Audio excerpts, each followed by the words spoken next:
ಸಹೋದರ ಡಿಕೆ ಸುರೇಶ್ ಪರ DCM DK Shivakumar ಅವರು ಬೆಂಗಳೂರು ಗ್ರಾಮಾಂತರ ಕ್ಷೇತ್ರದಲ್ಲಿ ಮತಬೇಟೆಯನ್ನ ಮುಂದುವರಿಸಿದ್ದಾರೆ. ಕನಕಪುರ ತಾಲೂಕಿನ ದೊಡ್ಡ ಆಲಹಳ್ಳಿ, ಸಾತನೂರು ಸೇರಿದಂತೆ ಇತರ ಕಡೆ ಅವರು ಪ್ರಚಾರ ಕಾರ್ಯ ಕೈಗೊಂಡಿದ್ರು. ಇನ್ನೇನೋ ಬಹಿರಂಗ ಪ್ರಚಾರಕ್ಕೆ ಕೆಲ ಗಂಟೆಗಳಷ್ಟೇ ಬಾಕಿ ಇದ್ದು ಅಬ್ಬರದ ಪ್ರಚಾರವನ್ನ ಕೈಗೊಂಡಿದ್ದಾರೆ. ಈ ಬಾರಿ ಇಲ್ಲಿ ಎನ್ಡಿಎ ಅಭ್ಯರ್ಥಿ ಮತ್ತು ಡಿಕೆ ಸುರೇಶ್ ನಡುವೆ ಪ್ರಬಲ ಸ್ಪರ್ಧೆ ಏರ್ಪಟ್ಟಿದೆ.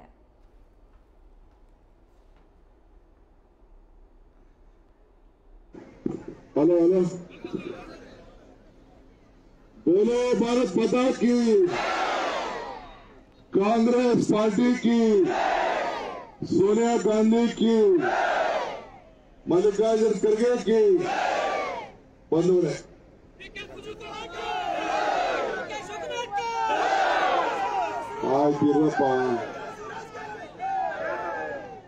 ವೀರಭದ್ರೇಶ್ವರ ದೇವಸ್ಥಾನದ ಸನ್ನಿಧಿಯಲ್ಲಿ ನಾವೆಲ್ಲ ಸೇರ್ತೇವೆ.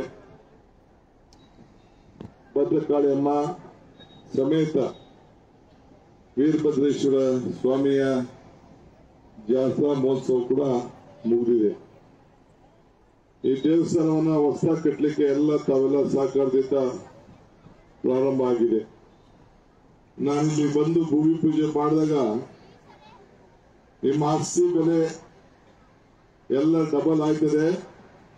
ಈ ದೇವರ ಸನ್ನಿಧಿಲಿ ಒಂದು ಮಾತು ಕಟ್ಟಿದೆ. ಇವತ್ತು ನಾನು ಬೆಂಗಳೂರವ್ರು ನಾವು ಹುಷಾರಾಗಿರಿ, ನಿಮ್ಮ ಆಸ್ತಿ ಕಳ್ಕೊಳಕ್ ಹೋಗ್ಬಿಡಿ ಅಂತ ಹೇಳಿದೆ. ಅದಕ್ಕೇನು ಜಗಳ ಮಾಡ್ಬಿಟ್ಟು ಇಲ್ಲಿ ಅವೇನ್ ಬೇಕಾದ್ರೂ ಮಾಡ್ಕೊಳ್ಳಿ. ಇದು ನಮ್ಮೂರು, ನಮ್ಮ ಭೂಮಿ, ನಾವು ಬೆಂಗಳೂರು ಜಿಲ್ಲೆಯವರು ಅಷ್ಟೇ. ನಾನು ಮಿಕ್ಕಿದೇನು ನಾನು ಮಾತಾಡಕ್ ಹೋಗುದಿಲ್ಲ. ಇವತ್ತು ತಾವೆಲ್ಲ 1 ಗಂಟೆ ತಡವಾಗಿ ಬಂದಿದ್ದೇನೆ.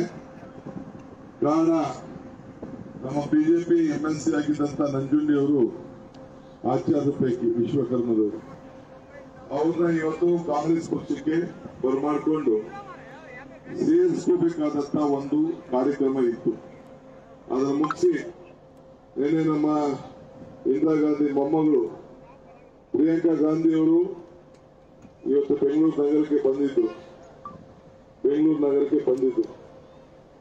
ನಗರಕ್ಕೆ ಬಂದು ಅದನ್ನ ಕಳಿಸ್ಕೊಡ್ಬೇಕಾಗಿತ್ತು ವಾಪಸ್. ಅದನ್ನೆಲ್ಲ ಮುಗಿಸಿ ಇಲ್ಲಿಗೆ ಬಂದಿದ್ದೇನೆ. ತಮ್ಮ ಪ್ರೀತಿ, ವಿಶ್ವಾಸ ಹೆಚ್ಚು ಸಂಖ್ಯೆಯಲ್ಲಿ ಬಿಸಿಲಲ್ಲಿ ತಾವೆಲ್ಲ ಕಾಯ್ಕೊಂಡು ನಮ್ಗೆ ಆಶೀರ್ವಾದ ಮಾಡಲಿಕ್ಕೆ ತಾವೆಲ್ಲ ಇಷ್ಟು ದೊಡ್ಡ ಶಕ್ತಿ ಪ್ರದರ್ಶನ ಮಾಡಿದ್ದೀರಿ. ಅದಕ್ಕೆ ನಿಮ್ಮೆಲ್ಲರೂ ಕೂಡ ನನ್ನ ಸಾಕ್ಷಾಂಗ ನಮಸ್ಕಾರಗಳನ್ನು ಅರ್ಪಿಸಲಿಕ್ಕೆ ನಾನು ಬಯಸ್ತಾ ಇದ್ದೇನೆ. ನಾನೇನು ಬೇರೆ ಹೆಚ್ಚಿಗೆ ಮಾತಾಡಬೇಕಾಗಿಲ್ಲ. ನೀವು ಕೂತ್ಕೊಳ್ಳ, ಸುಮ್ಮನೆ ನೀನು ಯಾರು ಮಾತು ಬೇಡ. ಹೆಂಗಸರು ದುಡ್ಡು ಕೊಟ್ಟಕ್ಕೆ ನಾ ಬದುಕಿದ್ದೀನಿ. ನಿನಗೆ ಏನಾದ್ರು ಕೊಟ್ಬಿಟ್ಟಿದ್ರೆ ಮುಗಿದೋಗಿದ್ದೀನಿ, ಭಾಷೆ ಮಾಡೋದಿಲ್ಲ. ಇವ್ರಿಗೇನೋ ಕೊಟ್ಬಿಟ್ಟಿದ್ರೆ ನಾನು ನೇರವಾಗಿ ಇವ್ನ ಅಕೌಂಟ್ ಹಾಕ್ಬಿಟ್ಟಿದ್ರೆ ನಿಮ್ಗೆಲ್ಲ ಗೋವಿಂದ 2 ಸಲ ಪಂಡಿನ ಯಾಕೋ ಬರ್ಬೇಕಾಗಿತ್ತು. ಈ ಮಧ್ಯಾಹ್ನ ನಿಂಗೆ ಆಡ್ತಾನೆ, ಏನು ಸಿಗ್ತೇನೆ ಎಲೆಕ್ಷನ್ ಏನೋ ಸಿಕ್ಕಿರ್ಬೇಕು ಒಂಚೂರು ಅಂತ ಅಂತೀನಿ, ಆಡ್ತಾವ್ರು. ಅದಕ್ಕೆ ನನ್ಗೆ ಗೊತ್ತಾಗೋಯ್ತು, ಹೆಣ್ಣು ಕುಟುಂಬದ ಕಣ್ಣು, ಹೆಣ್ಮಕ್ಳ ಮೇಲೆ ನಂಬಿಕೆ ಇಡಬೇಕು, ಹೆಣ್ಮಕ್ಳಿಗೆ ಜಮೀನು ಕೊಡಬೇಕು, ಹೆಣ್ಮಕ್ಳಿಗೆ ಸೈ ಕೊಡಬೇಕು, ಹೆಣ್ಮಕ್ಳಿಗೆ ಮನೆ ಕೊಡಬೇಕು, ಅವ್ರ ಅಕೌಂಟ್ ದುಡ್ಡು ಹಾಕಬೇಕು. ಅದು ಆ ಬಿಲ್ಲೆಲ್ಲ ಕರೆಂಟ್ ಬಿಲ್ಲು, ಆ ಬಿಲ್ಲು ಏನೋ ಗಡಿಸೋದಿತ್ತು, ಸುಮ್ಮನೆ ಆಗೋದೆ, ಹೆಂಗೆಲ್ಲ ಏನೋ ಮಾಡೋಕ್ಕಾಗೋದಿಲ್ಲ ಅಂತ ಅಕೌಂಟ್ ಫ್ರೀಯಾಗಿ ಕೊಟ್ಬಿಟ್ಟು ನಾವ್ ಯಾಕೆ ಅದಕ್ಕೆ ಸುಮ್ಮನೆ ಇರೋದಿಲ್ಲ. ಬಂಧುಗಳೇ, ಆಯ್ತು, ನೀವು ಮಾತು ಬೇಡ, ಮಾತು ನನಗೆ ಚರ್ಚೆ ಬೇಡ, ಸುಮ್ಮನೆ ನಾ ಹೇಳೋದು ಕೇಳಿ ಅಷ್ಟೇ. ಇನ್ನ ಎಲ್ಲ ಮುಗಿಸ್ಕೊಂಡು ಕೊನೆಗೆ ಅನುಕೂಲ ಕೊಡಬೇಕು. ಇವತ್ತು ಎಲೆಕ್ಷನ್ ಬಂದಿದ್ದೀನಿ. ನಿಮ್ಮೆಲ್ಲರ ಆಶೀರ್ವಾದದಿಂದ ನನ್ನನ್ನ ರಾಜ್ಯದ ಉಪಮುಖ್ಯಮಂತ್ರಿ ಮಾಡಿದ್ದೀರಿ. ನೀವೆಲ್ಲ ದೊಡ್ಡ ಶಕ್ತಿ ಕೊಟ್ರಿ. ನೀವು ಕೊಟ್ಟೋ ಶಕ್ತಿಯಿಂದ ಜನರಿಗೂ ನಾನು ಅದಕ್ಕೆ ದಾರಿ ಹಿಡಿತಾ ಇದ್ದೀನಿ.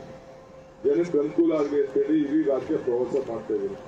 ಹಗಲು ರಾತ್ರಿ ನಿದ್ರೆ ಮಾಡಲಿಲ್ಲ. ಮಕ್ಕಳ ಜೊತೆ 5 ನಿಮಿಷ ಕೂತ್ಕೊಳ್ಳಿಲ್ಲ, ಊರಿಗೆ ಹೋಗ್ಲಿಲ್ಲ. ಪಾಪ ಎಷ್ಟೋ ಜನ ಕಾರ್ಯಕರ್ತರು ಬಂದು ಮಾತಾಡ್ಕೊಂಡು ಕಾಯ್ಕೊಂಡು ಹೋಗ್ತಾರೆ. ಅಂತ ಮಾತಾಡಕ್ಕೆ ಮಗ ತೋರ್ಸಕ್ಕೆ ಆಗ್ತಿಲ್ಲ. ಅಂತ ಪರಿಸ್ಥಿತಿ ಇದೆ. ಜಮಿಸ್ಬೇಕು. ಎಲೆಕ್ಷನ್ ಆಗ್ಲಿ, ವಾರಕ್ಕೆ ಒಂದಿನ ಏನಾದ್ರು ಮಾಡಿ ನಮ್ಮ ಕನಕಪುರ ಜನತೆಗೆ ಮೀಸಲಿಡುವಂತ ಕೆಲಸನ ನಾನು ಮಾಡ್ತೀನಿ. ಅದಕ್ಕೆಲ್ಲ ತಾವೆಲ್ಲ ಸಹಕಾರವನ್ನ ಕೊಡಬೇಕು. ಎರಡನೇದು, ಇವತ್ತು ನಾನೇನು ಅಭಿವೃದ್ಧಿ ಕೆಲಸದಲ್ಲಿ ನಾನೇನು ಹೇಳಬೇಕಾಗಿಲ್ಲ. ನಿಮ್ಮ ಪಂಚಾಯತಿಲಿ ನಿಮ್ಮ ಜಿಲ್ಲಾ ಪಂಚಾಯತಿ ವ್ಯಾಪ್ತಿಯಲ್ಲಿರುವಂತ ಈ ಹಾಲಿನ ಡೈರಿ ಇಡೀ ನಮ್ಮ ಕರ್ನಾಟಕ ರಾಜ್ಯದ ಎಲ್ಲರ ಜೊತೆ